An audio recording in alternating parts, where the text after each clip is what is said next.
Good morning class, how are you all? I hope all are good. I am Wasim, your assistant teacher from Smart Indian Model School. Student, I hope you have enjoyed your holidays very nicely. But I think I had given holiday homework and आपने इतना enjoy तो नहीं किया होगा, लेकिन हाँ आपको holiday homework भी दिया था हमने। एक प्लांट दिया था ग्रो करने के लिए, उसकी मुझे पिक भी सेंड करना है, आप लोग सेंड करेंगे। ओके, सो जो फर्स्ट चैप्टर था वो हमने कंप्लीट कर लिया, लेकिन वो थोड़ा बहुत जो इनकम्प्लीट है उस चैप्टर को भी आप कंप्लीट कर लीजिएगा। ओके, कोई ज़्यादा खास नहीं है उस चीज़ में, कोई प्रॉब्लम आएगी तो we will discuss about. But now we are talking about the chapter second in history. Okay, nationalism in India. So अभी तक हमने देखा था कि यूरोप के अंदर नेशनलिज्म कैसे आया था, किस तरीके से वहाँ पर जो अलग अलग स्टेट है उनमें यूनिटी कैसे बनी, किस तरीके से वो स्टेट बनकर आए, जर्मनी, इटली और स्विट्ज़रलैंड के बारे में हमने देखा था। अब इसके बारे में अब हम देखेंगे कि इंडिया के अंदर ये फीलिंग कैसे आई। Okay, so now we are talking about the nationalism in India. So you can see your page. Okay, अपने चैप्टर आप देख सकते हैं बुक में, आपका जो पेज नंबर है वो 53 पर है। ओके, इसके बारे में हम देख सकते हैं, यह है नेशनलिज्म इन इंडिया। इस चैप्टर के अंदर आप देख सकते हैं कि as you have seen modern nationalism in Europe came to be associated with the formation of nation state. क्योंकि हमने देखा कि जो यूरोप के अंदर थे नेशन स्टेट बने थे, और बनने का मतलब किस तरीके से वहाँ पर बने ये भी हमने आपको बताया था। सो इसके अंदर क्या हुआ, लोगों की जो अंडरस्टैंडिंग थी वो समझने में चेंज आया, बदलाव आए, और उसके साथ साथ कि उन लोगों को एक पहचान मिल गई, और उसके साथ साथ what define their identity and sense of belonging, new symbols and icons. तो उनके अंदर एक यूनिटी, एक पहचान उनकी बन गई, एक अपने आप को वो पहचानने लगे और एक यूनिटी में देखने लगे। उनको सिंबल्स, आइडियाज़, कुछ ऐसी चीज़ें उनके अंदर लिंक मिल गई, राइट, एक लिंक बन गया। और क्या हुआ, सबसे मेन चीज़ उनकी एक हद बन गई, एक बाउंड्रीज़ बन गई, राइट। इस तरीके से वो अपनी एक बिलोंगिंगनेस में देखने लगे।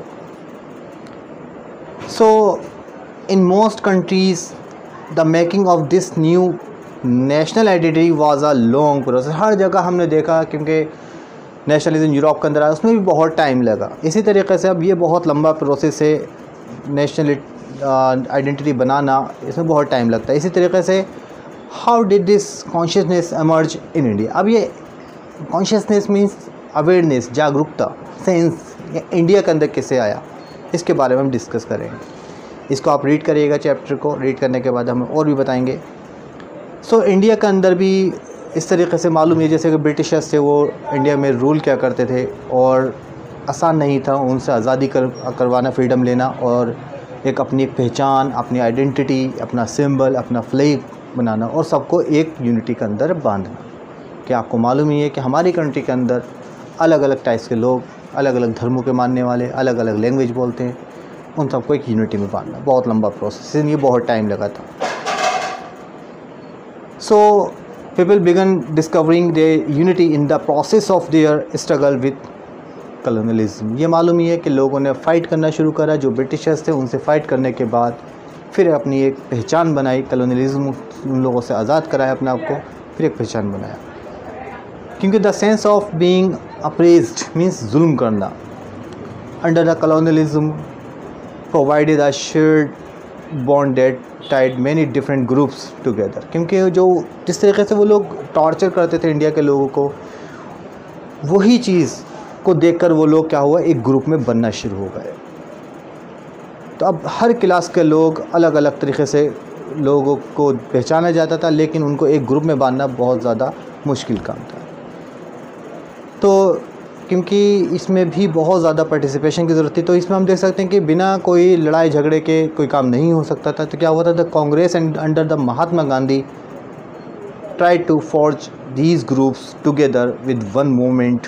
ओके, बस ये था कि गांधी जी और कांग्रेस के साथ मिलकर, गांधी जी के अंडर में ही, कि सब लोगों को एक यूनिटी में बांधना था। किस तरीके से ये लोग आए, किस तरीके से ये फ्रीडम इन लोगों को मिली, इसके बारे में हमें डिस्कस करना है। और भी आपने पहले वाली बुक में भी देखा होगा कि इसमें जो आप लास्ट पैराग्राफ है इसको भी देख सकते हैं कि in the earliest text book you have read about the growth of the nationalism in India up to the first decade of the 20th century. तो हमने ये भी देखा था कि और भी पहले कि आपने हिस्ट्री में पढ़ा होगा कि जो इंडिया के अंदर नेशनलिज्म आया था तो ये फर्स्ट 19th सेंचुरी की बात कर रहे हैं हम, उसमें स्टार्ट हो गया था। ये 20th सेंचुरी की स्टार्टिंग थी, फर्स्ट डिकेड में आना शुरू हो गया था। Okay, so decade you know 1 decade equal to 10 years, ये आपको मालूम होना चाहिए। तो ये फर्स्ट डिकेड में ही आ गया था। इसके बारे में हम डिस्कस करते हैं, राइट। तो ये सारी चीज़ें हमें देखना है किस तरीके से फ्रीडम आई, किस तरीके से इंडिया के अंदर मूवमेंट हुआ। तो इसमें जो हमने कुछ मूवमेंट हैं उसके बारे में हमें डिस्कस करना है।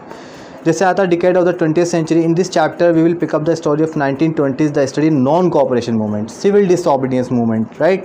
इन मूवमेंट के बारे में हम डिस्कस करेंगे और इसी तरीके से उन लोगों के अंदर एक नेशनल मूवमेंट बनाया गया उसको, और लोगों ने उसमें पार्टिसिपेट किया, सब लोगों ने, जब जाकर किस तरीके से लोगों के अंदर नेशनलिज्म आया, इमेजिनेशन लोगों ने करना शुरू कर दी। इसी चैप्टर में हमें डिस्कस करना है। सो इसमें फर्स्ट पैराग्राफ है, आप देख सकते हैं, द फर्स्ट वर्ल्ड वॉर, खिलाफत एंड नॉन कोऑपरेशन, इसके बारे में हमें डिस्कस करना है, राइट। तो क्या था ये, इसके बारे में थोड़ा सा देख लेते हैं क्या है ये। तो इसमें हमें देखना है कि जो 1919 का जो टाइम था, सो आप देख सकते हैं, यू कैन सी अगेन कि 1919 टाइम था ये कि national movement spreading to new areas. तो क्या हुआ इसमें कि 1919 जो टाइम था, इसी के अंदर नए नए आइडियाज़ फैलना, ये एक ऐसा टाइम था, नए नए आइडियाज़ आना, नई नई चीज़ आई, इसी टाइम के अंदर आई थी, लोगों के अंदर नेशनलिज्म मूवमेंट की फीलिंग आना शुरू हुई थी। सो इसके बारे में, क्योंकि जो टाइम चल रहा था आपको मालूम है, फर्स्ट वर्ल्ड वॉर चल रहा था, तो वो कब से स्टार्ट हुआ था, फर्स्ट वर्ल्ड वॉर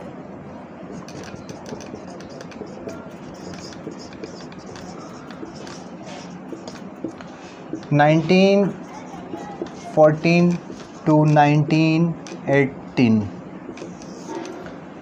अब टाइम था फर्स्ट वर्ल्ड वॉर। अब जितने ब्रिटिशर्स थे और कंट्रीज़ थी, यूरोपियन कंट्रीज़, वो क्या कर रही थी, आप वॉर कर रही थी, एक अपने आप को हाईएस्ट पावर, मतलब एक तरीके से सुपर नेचुरल पावर बनाने के लिए फ़ाइट कर रहे थे। तो ब्रिटिशर्स तो अपने कॉलोनियलिज्म में था, मतलब अंडर द ब्रिटिश रूल थे।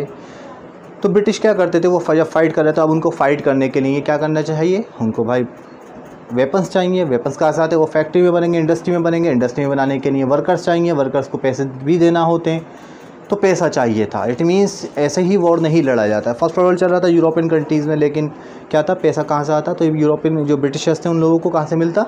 तो इन्होंने क्या करा, इन्होंने इंडिया के अंदर टैक्सेस बढ़ा दिए, नए नए ड्यूटीज़ लगा दिए, प्राइस डबल कर दिए, जिससे इनको यहाँ से ब्रिटिशर्स को इनकम होती थी और वो पैसा वो दूसरी कंट्रियों पर अटैक करने के लिए लगा दिया करते थे। तो ये सारी चीज़ें हमें देखेंगे किस तरीके से यहाँ पर लोगों के अंदर, फिर क्योंकि जब देखा जा रहा है कि वो लोग और ज़्यादा ब्रिटिशर्स क्या करते थे, हमें अभी एज यू नो कि ब्रिटिशर क्या करते थे, वो टॉर्चर करते थे हमें ज़बरदस्ती। अब फाइट करने के लिए, वॉर में शामिल होने के लिए जो चल रहा है फर्स्ट वर्ल्ड वॉर जिसकी हम बात कर रहे हैं, ये चल रहा है, तो इसमें रिक्वायरमेंट भी होती थी, राइट। फोर्स रिक्वायरमेंट मीन्स उन लोगों को ज़बरदस्ती इंडिया से ही, क्योंकि इंडिया में लेबर ज़्यादा थी, इंडिया को में लोगों को ले जाकर वॉर में शामिल कर दिया जाता था। पैसों के लिए ज़रूरत पड़ रही है, टैक्स लगा दिए, प्राइस डबल कर दिए, जिस तरीके से वो लोग पैसा लेना चाहते हैं उन्होंने कर दिया इंडिया के अंदर, जिससे उनको क्या करना था, बस वोट जीतना था।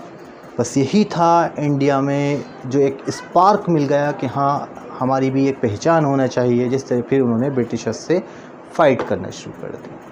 तो इस चैप्टर में जो हमें डिस्कस करना है, एज आई टोल्ड यू कि इस पैराग्राफ में जो मिला है वो हमें यही मिला है। जो फोर्स रिक्वायरमेंट एक वर्ड बताया था, you can write new words for requirement, क्या था कि एक ऐसा प्रोसेस था जो ब्रिटिशर्स थे वो लोगों को आप ज्वाइन कराया करते थे, मजबूरन ही आर्मी के अंदर ज्वाइन कराया करते थे। तो यहाँ पर भी दिखाया गया था 1930 से लेकर 1980 टू एक्सट्रीम हार्डशिप, बहुत ज़्यादा लोगों के लिए मुश्किल भरा काम हो गया था।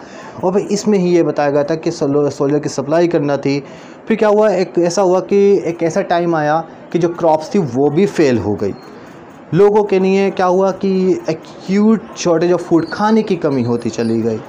इसके साथ साथ देखा जाता है एक इन्फ्लुएंजा एपिडेमिक पूरी में क्या हुआ, कंट्री के अंदर महामारी फैल गई। अगर हम बात करा जाए 1920, तो अगर सेंसस के अकॉर्डिंग, सेंसस कहते हैं जनगणना को,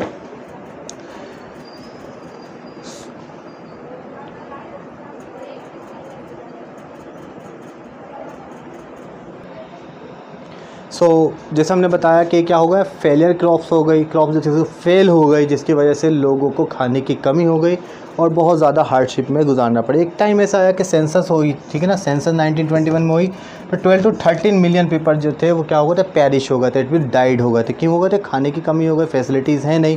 तो क्या हुआ, लोग सोच रहे थे वॉर ख़त्म होगा तो लोगों की लाइफ सही हो जाएगी, लेकिन क्या हुआ, ऐसा नहीं हुआ। उन लोगों की लाइफ और ज़्यादा हार्डशिप हो गई, जिसकी वजह से उन लोगों को बहुत ज़्यादा प्रॉब्लम फेस करना पड़ी। तो इस चैप्टर में इसी के बारे में डिस्कस करेंगे। वो लोग सोच रहे थे कि उम्मीद थी कि हाँ ये वॉर ख़त्म होते ही हमारे जो प्रॉब्लम थे, सफ़र थे, वो सारे ख़त्म हो जाएंगे, लेकिन ऐसा नहीं हुआ। इसमें तो देखा जा सकता है कि जो प्रॉब्लम आई वो बहुत ज़्यादा स्ट्रगल करने का नंबर आ गया। बस यही था ब्रिटिशर्स के बारे में, और हमने देखा किस तरीके से मूवमेंट शुरू हुए। वो यही रीज़न था कि ब्रिटिशर्स को पैसा चाहिए था, तो इंडिया वाले के ऊपर उन्होंने फोर्स करना शुरू कर दिया, टैक्स लगाना शुरू कर दिया, जिससे इंडिया के लोग जो थे वो नाराज़ हो गए और उन्होंने उनके खिलाफ मूवमेंट करना शुरू कर दिया। So I hope everything is clear to all. We will discuss again this paragraph, okay, and new paragraph, okay. Read this paragraph very carefully, this is very important for you. Many questions come from this chapter, okay. It's enough for myself. Thank you so much.